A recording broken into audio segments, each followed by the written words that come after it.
I'm very excited to be leading this new theme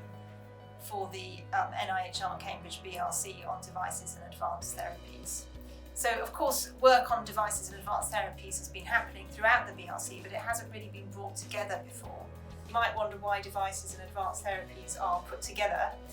It's because we recognise that some of the challenges about actually getting these into the clinic are somewhat similar, and sometimes you need a device in order to give an advanced therapy. So if you might have an implantable device by which you then inject your therapy, so it makes sense to put those together. Building a device, device might be quite simple, but actually the complexities to get it into the clinic are substantial. And so what we've been looking to do is to set up a one-stop shop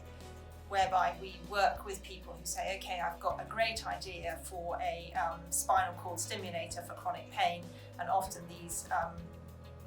pain issues really affect underprivileged members of society, and it's hard to then know how we can reach them with this technology, which is quite complex technology, working with our PPI group to think about how we lower those barriers. So you can see already that you've got a stimulator, you've got the regulatory approval, you've got to think about how you engage with the right population, how you're going to do a trial, where is the funding going to come from, how you're going to set that up. So what we would see ourselves doing within this BRC is to really provide a catalyst for that and bring the experts together,